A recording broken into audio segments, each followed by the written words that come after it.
What's up guys, this is Astranox. Today I'm going to be showcasing the buffed up 5-star artifact Wind Rider as well as my boy Green Cidd 4-star hero that deals so much single target damage. Ever since he was buffed, he's even better now. I did showcase him since he was buffed, but since I have Wind Rider on him, you know what, might as well, review him at the same time. And you can see his stats, pretty crazy amount of speed, 258, but he has a high base speed of 124, I believe. Crit damage close to 300%. The attack not that far from 3000 attack, but his base attack is quite low though, so it's pretty hard to actually scale that attack to a high amount.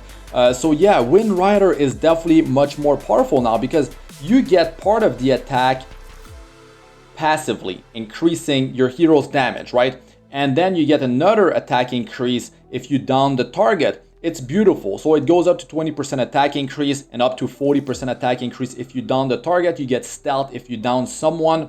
Works great on Green Cidd so far, and you can definitely have it on other Thief heroes. It's going to be great if you down someone with it because the attack increase that's there passively is helping you to down the target, and then you get more attack, and both of them stack with attack buff, guys. So that's definitely a great way to push the damage to another level. And you can see the damage of Green Cidd. It's pretty ridiculous. He doesn't have any buff. 18,000, over 18,000 damage. Now he gets speed buff if he lands a critical hit with skill 1 or skill number 3. So that means he's gonna have speed buff. He's self-sufficient, so he's gonna be using the enhanced version of the skill number 1, which can be skilled up with the skill number 2 to increase the damage.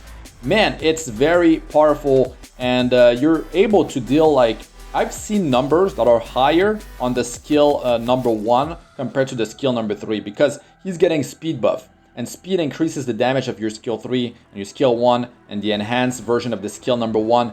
That's another multiplier that you can have.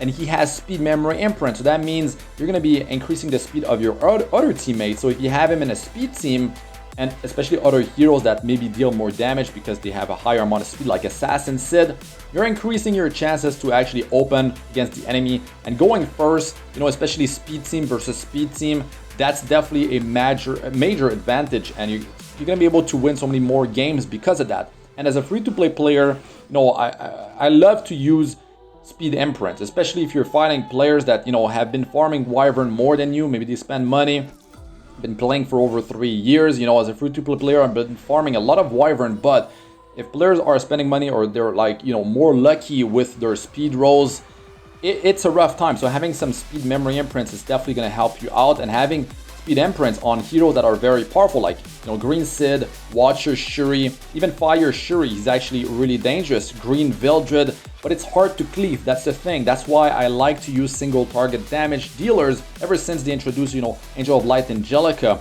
She's such a dangerous hero. So what you can do against that hero is that you soften up with a hero like Assassin Cidd. Now she's much more easier to take down. So Green Cidd just takes her out of the equation, gets an extra turn with the Wind Rider activated, more damage from the skill 1, the enhanced version. That was over 7,000 against this Landy, which seems to be pretty tanky, and they have a Crow, which looks like he's running, Aureus, so there's damage sharing there happening.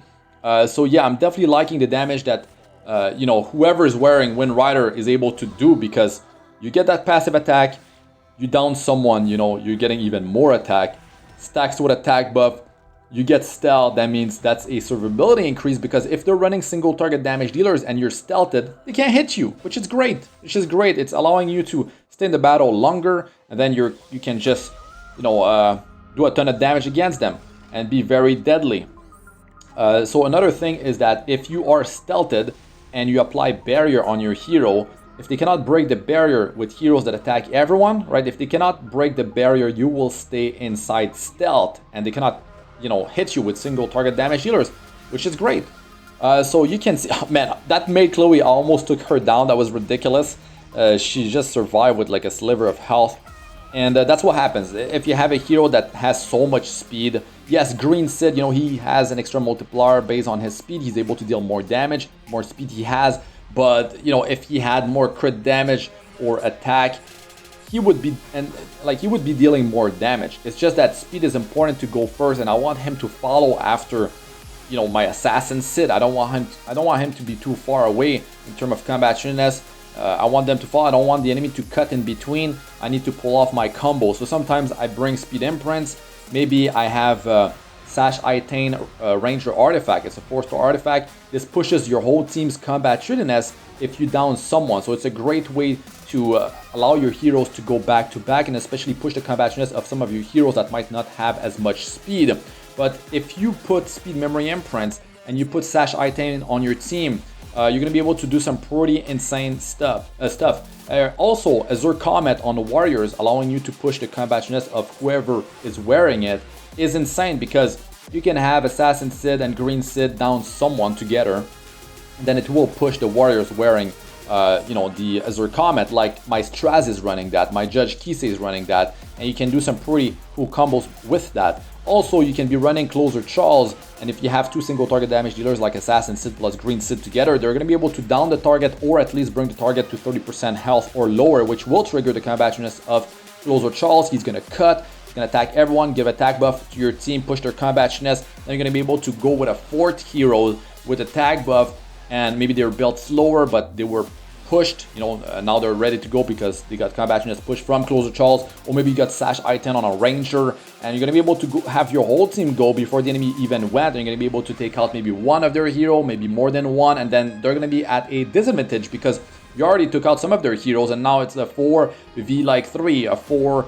versus 2 player, and it's going to be a great way to start your battle. But it has a lot of issues because you need insane amount of speed gear, guys, and speed gear is so hard to obtain. You need to farm Wyvern so much, you need to be lucky with your rolls, and then like even if you have very high speed, you might have it on one hero, but what about the 2nd hero? What about the 3rd hero? What about the 4th hero? What about the 5th hero? Like there's so many heroes that you need to gear with speed to have sort of like a playstyle like I'm going for. And in these battles, I bring over 10 heroes, different team composition, so it can give you an idea of different team composition that you can be running, and it's definitely a lot of fun. Like Green Cidd deals so much damage. With the skill number 3, he's at elemental advantage when he has speed buff, so you're gonna be able to only require 85% crit chance. Elemental advantage, you're dealing it's 10% more damage when you are at elemental advantage, so he could, even as a greedy hero, attack a fire hero and, you know, land his attack no problem, unless they have some